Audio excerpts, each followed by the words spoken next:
Well, hello everyone. Ivana Taylor here, coming to you on Bizapalooza Chat, Monday's plugged in version. I know that my background does not look the same as normal. That is because I happen to be in Las Vegas. But let me tell you, whatever happens in Las Vegas today gets out everywhere, because today we are talking about reputation management, reputation marketing. And this has been so interesting to me. You guys know that there's been a lot of that in the news lately. You got United and whatever. I know I got, and the expert is here because today it just so happens that one of our very, very active community members, Tiana Winters, is here. She's a journalist and a social media expert. She teaches at universities. I'm going to let her tell you all about it. Welcome, Tiana. Hello, everybody. Nice to be here. I'm so excited for this topic today. I really do love the whole calling, instead of reputation management, calling it reputation marketing, because that's exactly what it is. Reputation, your online reputation is part of your marketing, and it's really, really important in this digital age to pay attention to that. It's easy. It's at our fingertips. People are looking you up immediately and seeing what other people have to say before they make their own decision. So, and yes, I'm actually in Orange County right now. I just basically, essentially, I'm a brand consultant, and I help people with their social media content as well as reputation management.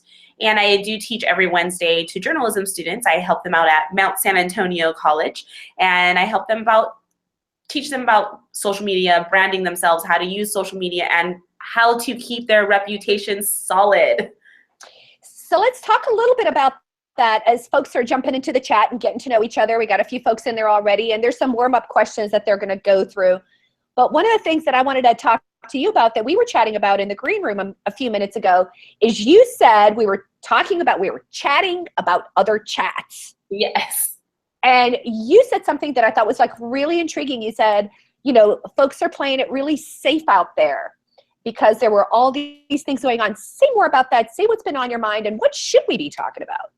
So one thing that really sticks out is the Pepsi ad that they thought was going to do very well. They thought they were going to reach that millennial generation by having this protest and basically making this protest look like a trendy kind of thing, and that it was very lost. It died the immediate moment it went out. People were very angry. That is a marketing blub mess up big time, and that is something that people should be talking about. I don't know if maybe I don't involve myself in enough chats, but the chats that I do involve myself in, nobody did talk about it that week.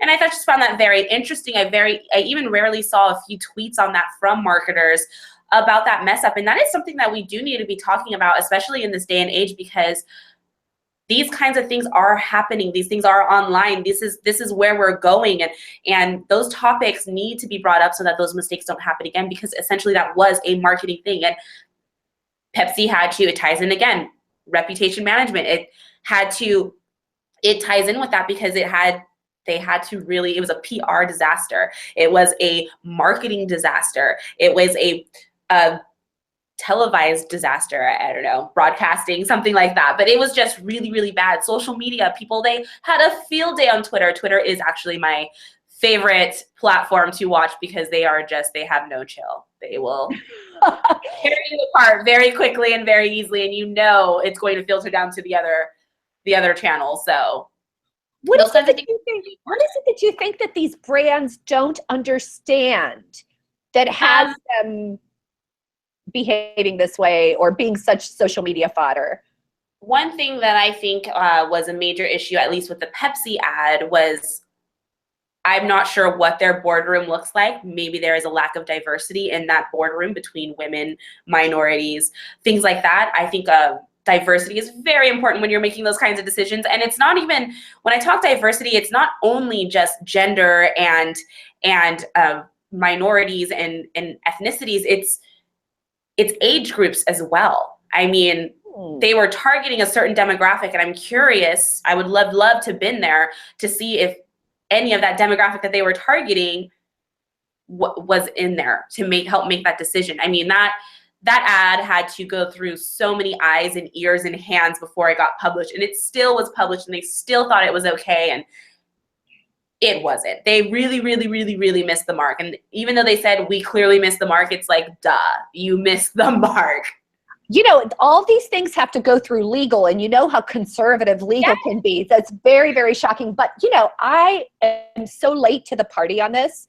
I don't think I'm so embarrassed to even tell you people this. I have not seen the Pepsi ad, but I did see the one that Heineken did. Oh, okay. So now there was this whole conversation about, you know, it seemed like there were folks that were like, Heineken got it right. Did you see the Heineken ad? I did not. And now I want to look it up, and I'm going to. Yeah, you have to look it up. So in the Heineken ad, what had happened was they had pre-recorded people ask them certain questions and pre-recorded people's answers and their biases, right? Like, I think women should be at home having babies, right? Like something like that, right?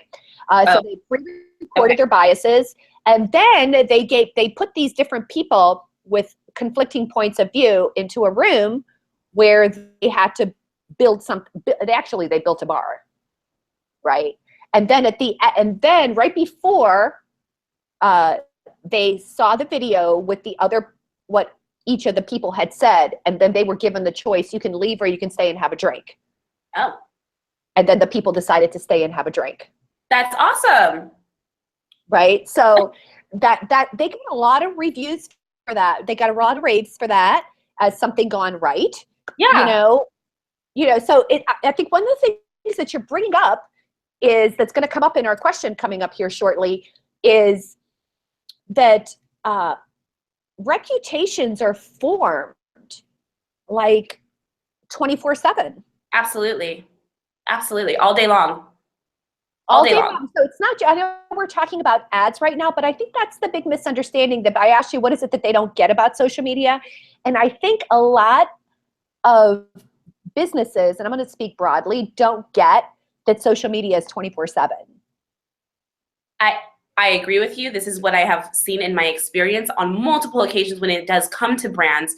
They just don't quite they don't realize how much time even some agencies that I've worked at, they just don't get how time consuming social media is. It is a 24/7. It doesn't it's not Monday through Friday, 9 to 5. It's not.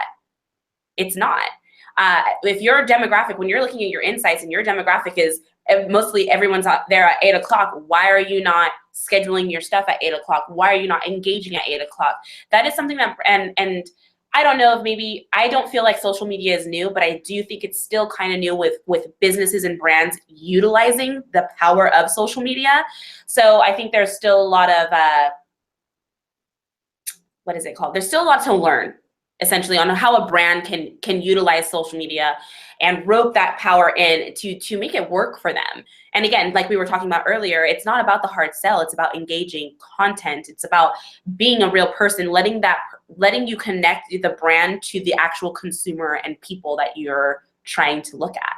And that's, again, that goes back with the Pepsi ad. I mean, you wanted to target a certain demographic, but you missed it. And there's a way that you could have probably done it, but you missed it because you weren't paying attention.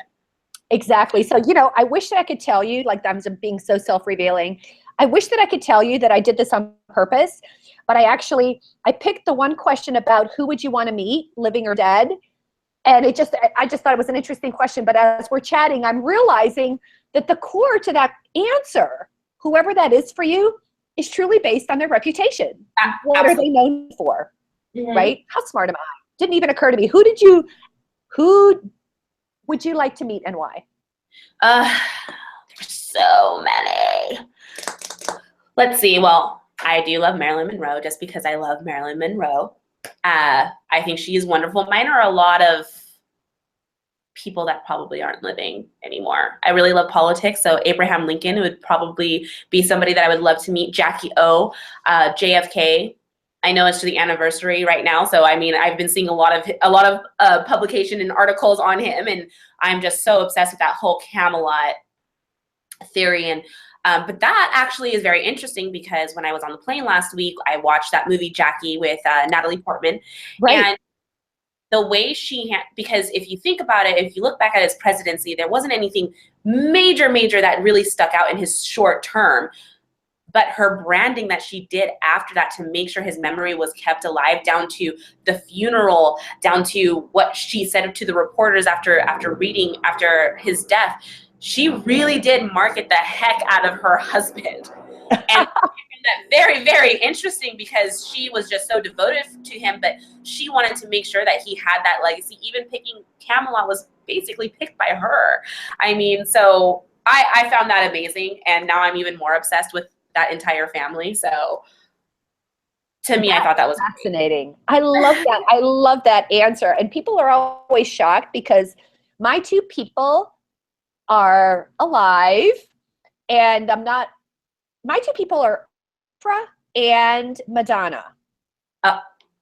Right? Because I think they are just the queens of branding, but for completely different reasons. Yeah. Right? Oh, I love Madonna. I do. I mean, like, you can say what you will about her, but I'm astonished at how she succeeded in reinventing herself and really being in tune with what resonates with people. Absolutely. And at the same time, I think Oprah has that same quality, but in a very different way.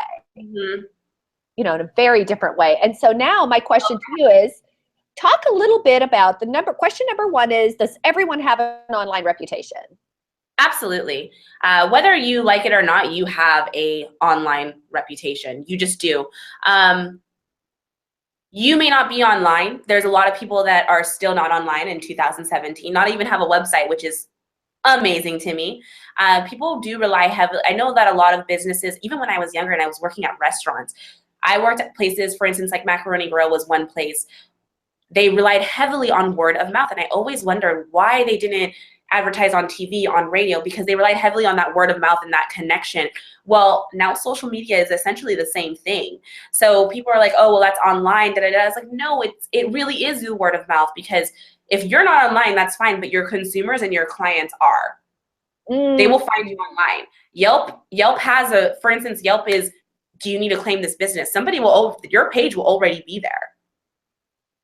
Wow. Are you reading what people are saying, or are you paying attention? Even on your social platforms, you feel like you need to have a social media, you feel like you need to have a Facebook page or a Twitter account or Instagram, but you're not even responding to the reviews on there. Those reviews are just as important as the reviews on Yelp and Google. So boy, this is such a great conversation. You are such an awesome guest. Especially, I love that you brought up for folks that are not online. And you sort of alluded to it, to the second question within the first question. How is your reputation formed, whether online or offline? Where do reputations come from? They come from your clients and consumers. They stem from you. But again, I am one of those people that I look up everything before I go anywhere. When we're planning an event, when we're planning a dinner with girlfriends, things like that, I am looking at that place and I'm looking at their reviews. I base it on how many reviews they have. I do like to, if you have a great product and you have great service, that's the one thing with Yelp is most of their reviews are not their negative reviews aren't necessarily based on the actual product or service. It's their actual product. It's the customer service. And that's why it's so important to be that engaging person and that engaging brand and to connect, because people do want to feel connected no matter what people are always like digital era, like this is what nobody wants to be connected anymore. Everybody's so tuned into their phones, and they're really not. They're really not. They use their phones for certain things. And yes, we're on them all the time, but we're still connecting. That social media gives you a whole community. This Bizapalooza chat, for instance, there's a whole community that we're connecting with. I would have never met you if I wasn't on this chat. People want to feel connected, and that's where that reputation comes from. Well, you're only as good as your reputation. Well, I got to tell you, Mick Griffin from Brand 24, yay, shout out to Brand 24. They were in Halifax with me. I love them. And boy, does he have some awesome hacks. I can't wait for them to be on the chat. He says it's no longer your choice as your consumers are in control. The conversations will just move on without you. Right. Absolutely. Absolutely. Right. 100%. And you want to be in that conversation. If somebody's talking about you, you want to be in that conversation. You want to, A, be able to defend yourself if you have to. You want to be able to give praise to whoever is giving praise to you. You want to be able, it's another form of listening. If somebody is talking about a product and multiple people are saying something is wrong with it, maybe that's something that you need to take into consideration and look at and try to fix it so that people could start giving you praise. And that's another way of listening is so, so important. And people will respect that you listen to their complaints and you fix something. It's really, really important. So let's go on to, you mentioned that before you go anywhere, you like to read up.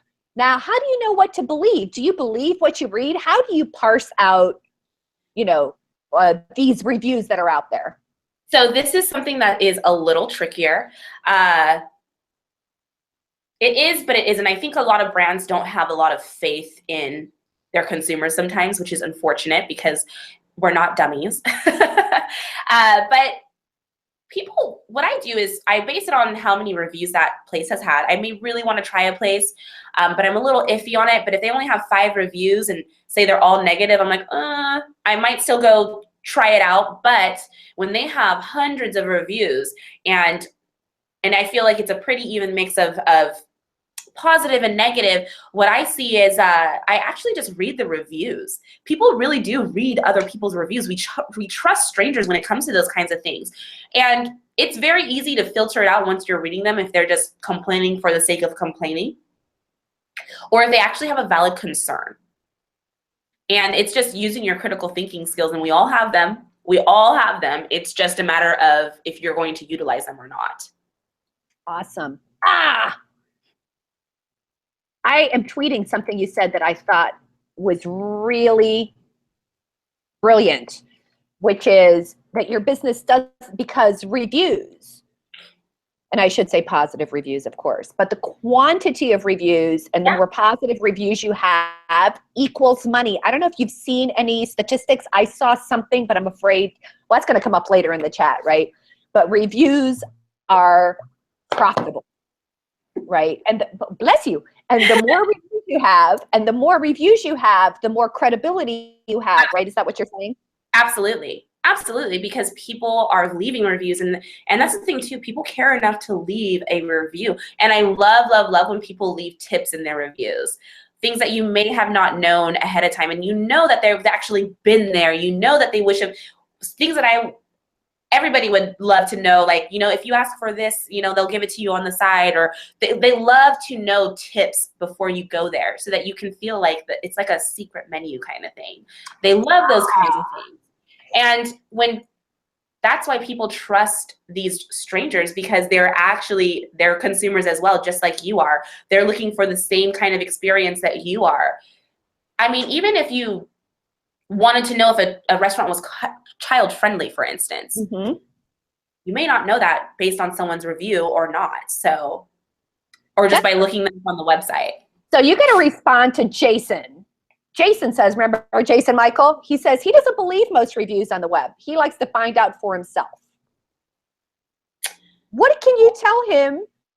What tips could you give him to have him maybe be a better consumer of reviews? Well, all of us really, but necessarily, let's see, Jason Michael. So is he saying that, does he read the reviews? He doesn't necessarily believe all of them, or? Correct. He says, I tend not to believe most reviews on the web. I like to find out myself. If it smells like crap, it's probably crap. Well, I think those reviews are important. I'd be curious first off to know if this experience, has he had this experience on multiple occasions to where he's read a bunch of negative reviews, and was it still crap, or did you have a great experience? I mean, that's something that I'd be curious to know. But again, he is a diamond in the rough, I feel like, because he is a one of a kind, because there are a lot of people. I mean, I just think of the friends that I have, everybody looks at reviews constantly.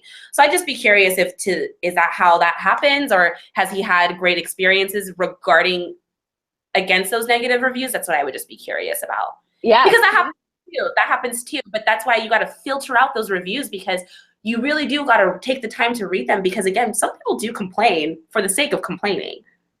Right. And that's why you need volume. Right? Because that's what Mick says. from Brand 24. He says businesses need to encourage reviews because less than 10 can be inauthentic. Yeah. Yeah. You see less than 10. So clearly we got a tip there. Definitely want to have more than 10 reviews. But that's right? value, though. That's why we want to see how many reviews. That's where the value comes in on having hundreds of reviews, 60, 70 reviews. You want to encourage these reviews so that people can feel that you're a solid source, essentially. Right. And I a couple folks that left comments about the quality of the website. That says something about your reputation. And Absolutely. I always tell people that, you know, your website is like analogous to two things. It's either analogous to how you dress and show up somewhere. Yeah, absolutely. Or it's analogous to like a piece of real estate. So like, right, when you a homepage, right? So you walk into the door, how does it feel? What does that say about you? So I love that comment that came up on the chat that folks are looking at the design of your website and it's saying something about you. They so are. And my biggest pet peeve is when it is not optimized for mobile. Website needs to, most of your people these days are going to be looking at, it's very, I don't want to say it's rare because yes, obviously people still use desktop and laptops, but people are looking, the phone is easily accessible. You can whip that out at any time. If your website is not optimized for mobile, how are they supposed to, it's frustrating. It's frustrating. You're not gonna, it's just like social media. You're just gonna keep scrolling through and I'm over it. I'm over it. People expect things to happen really fast. They want immediate results. And if your website, again, too, I think Jason Michael right now, well, for one, their website doesn't contain any design and spelling errors. Spelling errors? Do you not have somebody reading your stuff? Like, this is your brand. This is so important. What are you doing? Or simple things like my peeve is when I can't figure out a way to contact you, right? There's like no phone number, no email, no nothing. Like, there's no way to find you. There's no way to do anything. And, you know, the other thing too that's really important, and I don't know if this is still the case, I'm not technical enough to know, but one of the things I learned was that to your point about mobile, claiming your reputation and owning your URLs and owning your brand names and owning your Google, what is it called, places this week? Right. Google profile. And you've got to take care of that because I don't know if this is still the case. This may not be, but the databases are different. The database that is for your desktop or your laptop is different from the database that's on your mobile. I don't know if that's true, but you've got to make sure that you are everywhere your customers are. And absolutely. That you have the right, and I have a great hack, especially for businesses whose customers are not online. I have an attorney that deals with the elderly. It's an elder law attorney. So these people don't have smartphones. They don't like computers, period. Some of them do, but most of them don't. And one of our challenges was getting reviews on Google because it's complicated. You have to click, you have to sign in, you have to have an account. Way too many steps for an elderly person to take. And then I got this bright idea, but they will have left testimonials like on our website, or we call them and they say what they want, they approve it. Yeah. We could take pictures and put that up there as part of your Google Images, even though you may not have the review, but you can take pictures and use that, right, if you don't have it that way. So that's my little hack. Do you have any hacks for reviews? One thing that I do for brands is sometimes you have to give them an incentive. But the one thing I do agree with you 100%, you have to make things easier for people to leave a review. If you have to go to link through link, just send somebody. We like to just call people, pick up the phone and say, hey, we heard that you had a great experience. Just wanted to check up and just get your feedback on that. Great, glad you loved it. Can you please leave us a review? Like things like that are just, pick up the phone. Pick up the phone, and people do get intimidated by going online. There are a lot of people who are like, I don't really want to do that, but a lot of people actually do that. So if I get 4 out of the 10 to 15 people I call, I think that's great. That's 4 awesome reviews. So I think that's a great tip. One of the things that we did, again, with this elder law attorney, there's no way you can know unless you're in it. it would have never occurred to me to do this, like I said, to post a picture of the reviews.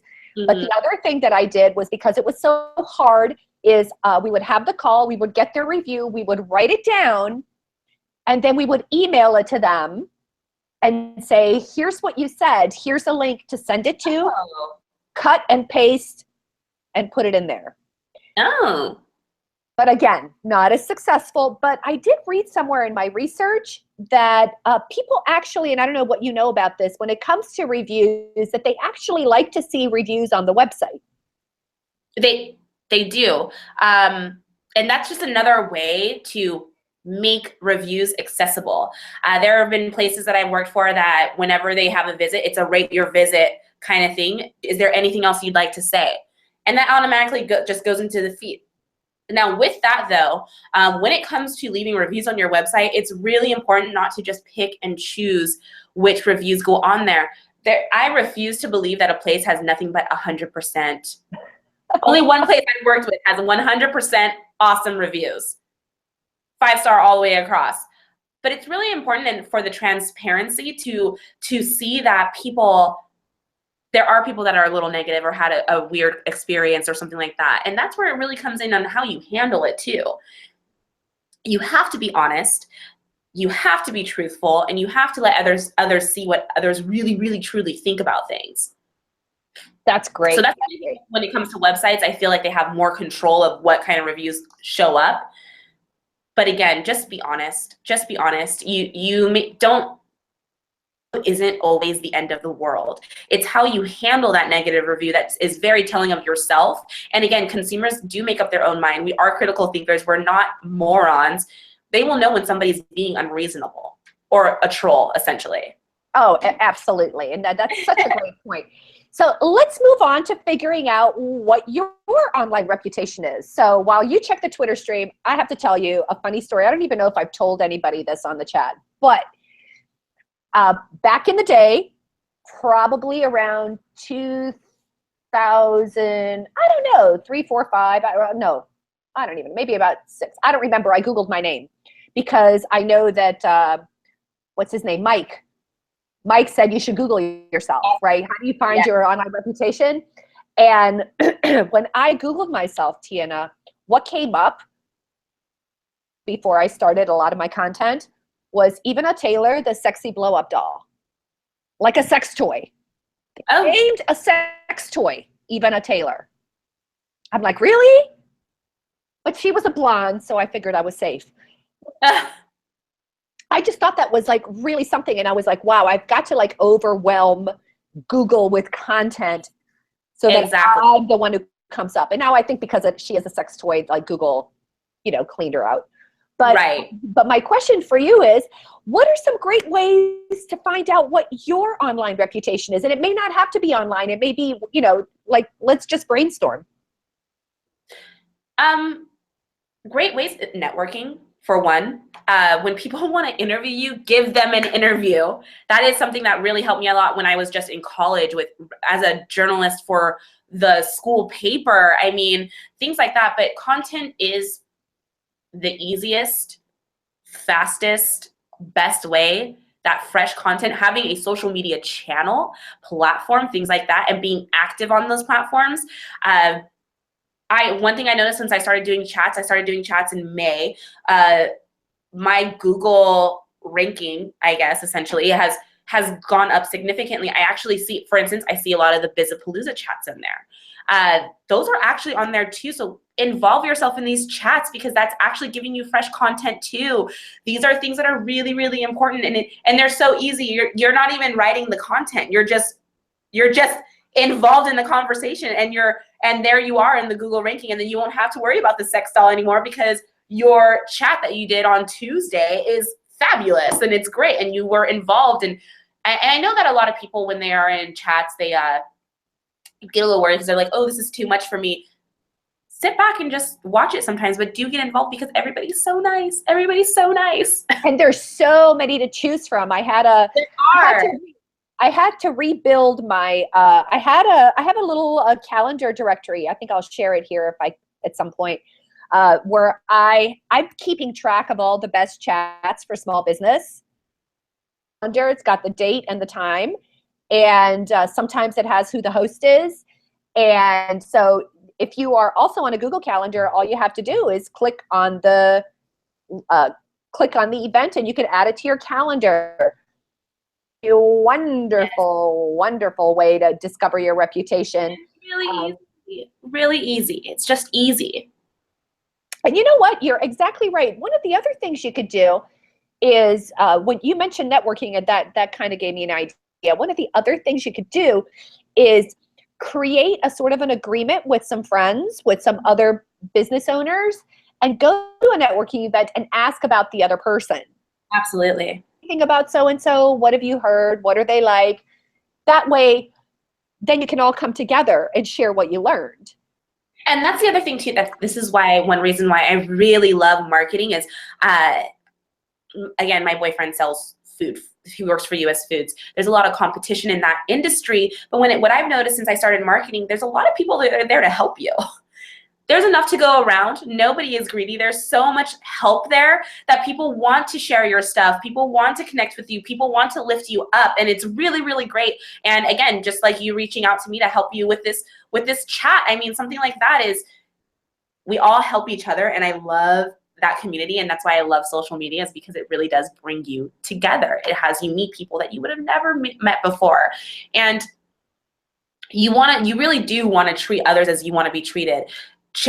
So you share your stuff, they're going to share yours too. I mean, support people, following people, knowing. I have a few friends that knew that I was going to be on this chat, and they're on here making sure to retweet things, and it's just such a great thing. Absolutely. I love it. Never discount partnerships. And in fact, when people, I think people are afraid a lot of times because they think that they have to be the ones doing everything. Right? But one of the secret tips that I will tell you as an online publisher and doing like influencer campaigns, what happens is relationships with people, and you do nice things for each other just because. Mm-hmm. Everyone's going to need something at some point. So like you mentioned, you have these friends on the chat retweeting things and so on. But what's really great, just so you know, hey, Tiana friends, I see you. So now you're my friends too, right? So It's like, once you're part, the goal is to like really build and engage with that community, right? Absolutely. And talk about that. So let's see. So we talked about uncovering your reputation. We talked a little bit about, let's go back, because I do want to spend some time, because your reputation equals this is going to grow or not. And I don't know if that's true. Let's go back and talk about like United and some of these brands. I did not fly United here just because, no other reason, right? They didn't have the flight I wanted. Mm-hmm. But when I got to the airport, I noticed people were checking in. I know, are there businesses, do you think they felt an impact? Are there businesses that were like reviews just like don't matter? There are. I've had a couple of them. They know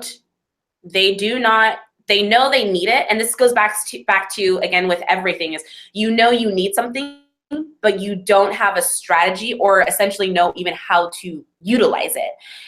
There are businesses out there that I've worked with that have had 1-star reviews, for instance, on Yelp. They don't care because they have a revolving door of customers. They're still making a lot of money. And to me, that's really sad, because yes, you're making great money, but if your reputation, considering that everybody is looking you up online, if your reputation was a 5-star reputation, don't you think you would be making double of what you're making now? You're missing out when you don't really, or when you, the thing that is super cringeworthy is when the owner is so upset and they leave a negative reply. Don't ever do. Do not do this. Let's talk about that, because that question is coming up, because everybody wants to know, how do you handle negative reviews? Right. And okay, so one thing, don't be bullied. Refuse to be bullied. I think it's always appropriate to apologize for someone's experience, and you apologizing for someone's experience isn't necessarily saying that you're admitting fault. I am sorry you felt that way. There are things that are valid. Sometimes you don't know when you're a manager or you're a business owner, you don't really see everything that's going on 24/7 when it comes to your business. So some things are really great to know. Don't badmouth your staff. Don't put the blame on your staff. Address it. Sometimes there's a big misunderstanding because again, we all aren't business owners, or we all don't work in a service industry. So people don't understand certain things. It's explain yourself and the situation and why something occurred. One of my favorite reviews was with a restaurant, and the people were very upset that they didn't do takeout. They don't do takeout because the way that their food is, it just wasn't going to be a good experience for the customer when it got home. That's why they don't do takeout. That had to be explained. So when you explain yourself, I think ignoring a negative review is not the best idea. You do need to defend yourself, because one thing, ignoring it, either one says that you don't want to touch it because they're right, or B, you just don't care. You don't care that this person had a terrible experience. And with saying that though, it's important to apologize publicly, address the concern publicly, and then take that to a private conversation. Exactly. I think that's wise. I've had some clients that have had, where someone leaves a negative review, and even the client was like, my goodness, they didn't look unhappy. Everything appeared to be okay. And their review was sort of like, didn't even have context over the conversation that they had. Right. So the first thing we did is talk it out, make sure that we understood exactly what the problem was. And then we ended up responding, so that, I don't know, I just really worried. That's one of the things I wanted to ask you about, right? Because the last thing you want to do is get into this online argument with someone. And that's something I really worry about, because when there's no context, there's no reach out, the next thing you know, it blows out of proportion. Exactly. And another thing too is, a lot of people, there have been times when I have talked to the customer or the guest at the place, and they said everything was fine, but as soon as they got home, they're like, this went wrong and this went wrong, because sometimes people don't like confrontation. They do feel more comfortable being behind the computer. And that's why it's also really important to learn how to read people, so that you can understand that if they're not touching something at a restaurant, for instance, if they're not touching things, something's clearly wrong. Let's address that. Let's ask them flat out. You want to try to always catch something before they go home and leave a review. You always want to do that. But even if they do leave a review, it's okay, because how you handle that speaks volumes about your business. And again, you get those business owners sometimes that just leave terrible replies. If you can't leave a correct reply, hire a professional. Outsource somebody to handle your reputation marketing. And that is the best thing that you can do. Absolutely. Where do you find someone like that? Google it. You Google it. You search on what? Reputation management or what? Right. Yeah, you read reputation management. A lot of agencies, digital marketing agencies, do things like that. There's a lot of consultants that handle things like that. Or, I mean, a lot of small businesses, there are a lot of things that, I don't mean to say this because I do like people hiring me, but at the same time, there's a lot of things that you can do yourself, as long as you just take the time to learn it and you have the time. The number one reason why I suggest hiring somebody outside of it is because you have a million things to do to handle your business. Take something off that load and hire somebody to do it appropriately. But definitely look into it, and you have to have the conversation of your voice being heard through that person. Everybody has a different voice, a different brand voice. You want to make sure that still is into your reviews. Don't hire somebody that leaves a generic review. And I think that's what we're going to be talking about soon, is don't leave those generic reviews, because that's why people don't like online reviews sometimes. It's because they have a generic response. I'm sorry this happened to you. Please call me, blah, blah, blah, blah, blah.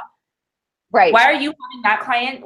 Why are you having that person that has already addressed a concern do more work to get the concern? You should be reaching out to them. You're addressing you should not have them be doing more work. You reach out to them. That's such a great point. I think a few people on the chat have mentioned that. And I think it, for example, the other thing you might want to do, because I know a lot of our small businesses are experts in a particular area. So I'm going to reference my elder law attorney again, because it just doesn't get more I'm going to use the word dangerous to respond if you don't have all the information. And one of the ways he does it is he has at least one person, he's got one or two people who are on the staff who are very, very knowledgeable, because on our Facebook comments, people will say things, people will ask questions, people might have misinformation. That is absolutely the truth when it comes to the topic of elder law, Medicaid, Medicare, veterans benefit, blah, blah, blah, right? There's all these things that are very detail oriented. And I don't respond to them. I can respond to things like, oh, are you going to have a seminar in our area? Or I have a question about X, Y, and Z. And then I could say things like, oh, please call us, or can we call you, or something like that. I can respond to those things, but I do not want to touch anything that has to do with that person's area of expertise, because I get very, very concerned. So it's a good idea to have someone on staff who is qualified, who can speak on your behalf. Absolutely. And that's the thing too, is, and again, with myself, I'm a single person, I'm a one-person team, but I just call my client and I say, how is the best way for me to answer this? Because you never want to involve yourself in a conversation that you can't back up, ever. Because it just makes the brand look bad, and it makes the brand look like they're not talking about, they don't know what they're talking about, and that's their brand. Exactly. So I'm responding to Napoleon, who says, if you make your customers feel happy, they'll be willing to review. And I think that is such a great point. It's not about the reviews, it's about delivering a killer experience. Absolutely. Absolutely. And people will do it on their own. Obviously, that's what people are doing. And if you have a great product or you can provide great customer service, people really feel touched by that, especially in this day and age among the whole troll generation. You know, I mean, people do love those meaningful connections, and they love when you go out of their way for them. I mean, again, I used to work in restaurants pretty much all through college. So people love that extra experience that you give them. They love those kinds of things. And when you go out of your way for them, they will definitely go out of the way for you. They love to remember your name, things like that. They leave those meaningful reviews. And that's another thing too, is it's not just this place was great. This place was great because X, Y, and Z. I loved it, and I can't wait to go back to try X, Y, and Z. You want to have detailed reviews instead of it was a great review, but when they actually get into detail and take the time, make sure you comment back on that and you say, thank you so much for taking the time to leave this awesome review. Can't wait to see you again. Things like that are equally important. I mean, people, you don't always just don't respond to the negative reviews. I mean, even just simply something as simple as liking somebody's review that they left. Excuse me. I am so sorry. Allergies today are just not okay. Awesome. All right. So one of the things that I came across in my research that I thought was really interesting, and I'd love to get your feedback on, especially from a pro like yourself, reputation management has a bad rap. And why is that? I have my ideas. I want to hear yours. So this goes back to what I was talking about earlier, is a lot of people do have a generic response to things. People need to feel like they're being listened to, especially when they're complaining about something. When they have a valid concern about something, you cannot leave a generic review, like just call this number so we can address it. No, again, goes back to, why are you having somebody who is complaining about your service, making them do the extra work when you should be reaching out to them? You should be trying to contact them. You should try to neutralize the situation and make them feel listened to. And that's what it really comes down to, is you have to make people feel listened to. And it's not even you make them, you should be listening to your audience. Every single time, you absolutely should be listening to them, because they do have a valid concern. They are the ones trying this product. They are the ones using this service. And when they have a valid concern, it's not okay to just blanket over it. People want to feel listened to. People want to know that you are concerned about their concern. They want to feel that importance, that connection, because again, don't blanket over these kinds of things. And that's what I feel a lot of people do.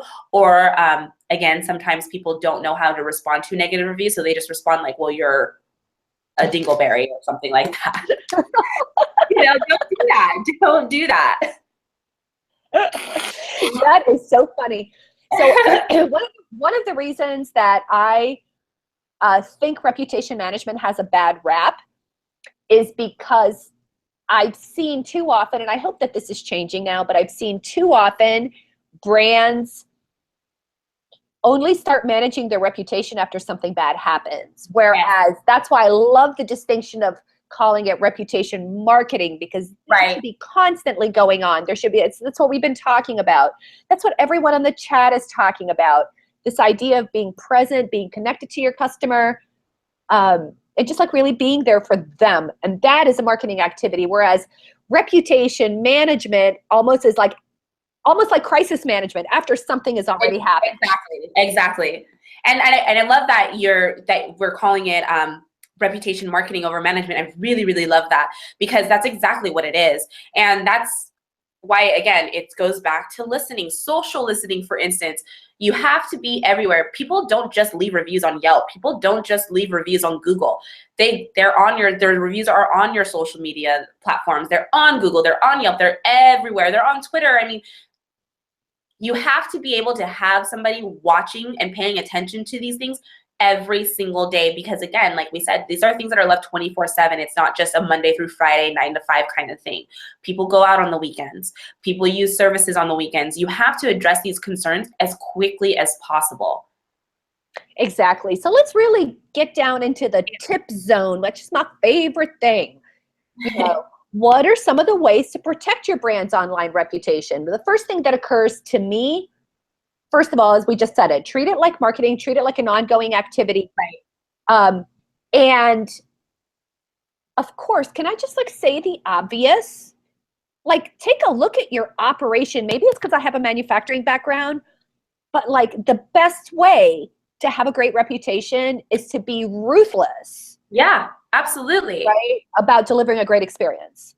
Mm-hmm. And that should be really important to you, because again, that is your lifeline. That business is your lifeline. That is important to you. So why is every single aspect of that business needs to be the same kind of energy, the same kind of enthusiasm?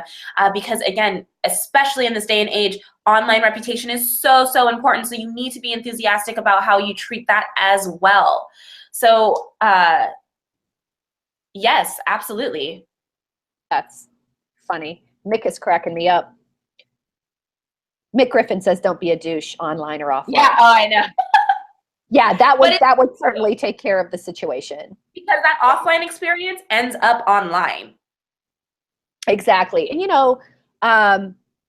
the other thing that we're talking about is this is your opportunity to really create content, right? So this whole conversation about your reputation and reviews, we spend a lot of time talking about other people reacting to what you're doing, right? Other people leaving reviews where it's out of your hands, right? What you can control is your process and the way your company delivers an experience. You can control that. You can't control what they write. You can't control how it lands for them. Now, the other thing you can do, and I think you mentioned it earlier, is you can control content. Yes, you can. You can control how much content you put out there. What are some great forms of content that can really show people what your reputation and what your brand is all about? I'm a big fan of video and sharing the culture of your brand. My favorite thing, again, because social media is kind of where I really, I love being able, my favorite thing is showing behind the scenes, essentially, or showing the staff. And because when your consumer or your client is walking into that store or that restaurant or anything like that, when they're walking in, they recognize that person, and you putting that person online makes them feel connected. I know that it creates engagement. It's really, really important to showcase that, because again, these days people do want to feel connected. No matter what anybody says, we're not always looking at our phones. We do have to go out into the real world. So when you involve that kind of stuff, again, showing off your culture really helps your brand. And that actually really, really helps when it comes to finding great hires, for instance, finding great clients, loyal clients. People will also defend you at times as well. Just showing And it also helps them in the back of their mind say, that doesn't really seem like something they would do, or that wasn't really my experience that I had last time. So really showing off the culture to me is really, really, really, really important, because that also helps protect your reputation. And again, it keeps everything social. Yeah, absolutely. And so now we're going to circle back to our next question, which has to do with SEO and getting found. And I have to say, this is a question that you recommended, and when I first saw it, I was like, oh my God, that had like never occurred to me.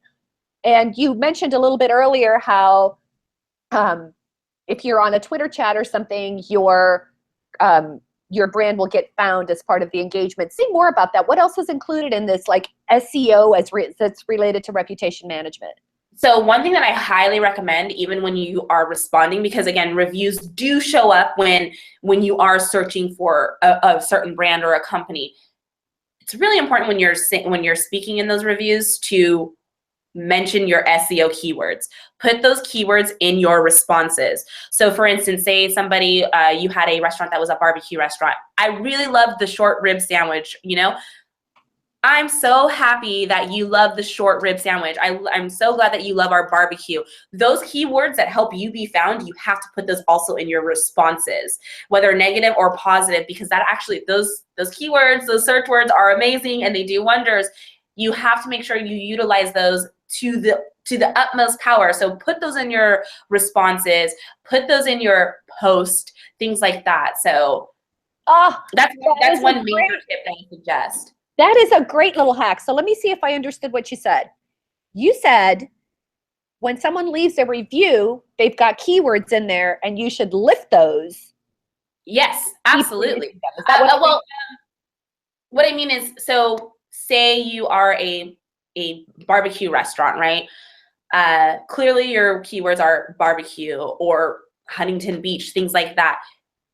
Leave those keywords in your response to the consumer. Oh, got it. So now you're doubling it up. Right. So you don't want to say, obviously we don't leave generic responses, but you also don't want to say, I'm so glad you enjoyed your experience, or I'm so glad you loved our food. I'm so glad you enjoyed our barbecue sandwich. Things like that. You want to put those keywords in your responses because that also helps you with your SEO as well. Does that make sense? That was a great tip. That was so meaty and so juicy. I love juicy tips, even though we're talking about food. I'm starting to get hungry because I'm still like on Eastern time and I'm on Pacific time today. So I'm like, oh, all right. So we talked about SEO. Oh, I know this has been the pervasive theme about hyper-connectedness, right? Always connected. Everyone's connected. And I think circling back to the very, very first thing we said, it's your customers and your audience that delivers on your reputation, right? So the fact that everyone's hyper-connected, and it occurs to me that ever since the United thing, or people have phones and so on and so forth, it's almost like consumers are on alert with these devices. Like people are just ready to catch you doing something bad. Yes. It's a car crash. People know it's bad and they don't mean to look at it, but they slow down the traffic to take extra time to look at it. But with that saying, as many people that love seeing things go wrong and seeing bad happen, there's a lot of people that love the good that happens too. And it may not feel that it's an equal spectrum, but it really is. I see just as much good and people celebrating and sharing great things that are happening over things that are bad. Again, if you're having a great experience and you really love the brand or you really love the business owner, support that business owner. The easiest way to do that is simply leaving a positive review. Help them out with that. You're a regular. If they're a regular and they come in all the time, they obviously love what you're doing. Ask them to leave a review. It's so great to see you again. Like people do like to do good these days still. I mean, regardless of what anyone thinks, people do like to see the good happen and they want to make others feel good. It's the easiest thing that you can do. And something else that you made me think of as you were talking about this is that, again, we can't control what our consumers are doing. But in that same way, if you are a you know, if you're a retail space, if you're a restaurant, you can create content that also involves your customer. If you have a customer that's there all the time, that likes to come and watch the game, or that likes to shop there for their kids, or like whatever, you can grab an Instagram with them. Yep.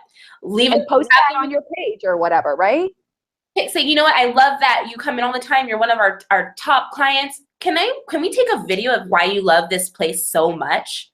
And it's not necessary. You have your review, you have your content, and you're also engaging with somebody. And people are seeing, your audience are seeing real people. It's not just, oh, I read this text, or, oh, wow, they think they're so great. You have somebody, an actual user, saying how great your product or your service or whatever your business really is. And that's the best. I love user-generated content. To me, it's like gold. So would it be wrong? Let me ask you something. Because we didn't talk about this on the chat, but we have a few minutes and I'd love to have you answer this question. What about incentives? Like, so for example, and maybe there's a right way to do incentives. So if somebody, let's say, how do I say this? Let's say you have a restaurant, like there's a local restaurant in our town, it's called Dan's Dogs, and I had a video crew come in that was doing some video shots, and I'm like, hey, not like I'm not exciting, but some of my businesses in my town are like really exciting and we should go there. And folks were like eager to say something positive about the place, right? And at the same time, I thought to myself, how do incentives work? Like, can you say, leave a video about your experience and we'll give you like a free lunch? Or like, what are your thoughts on that? So I don't really like incentives. I feel that I love organic everything, but sometimes it really does help a business to do so. But there are also rules. I believe that you can't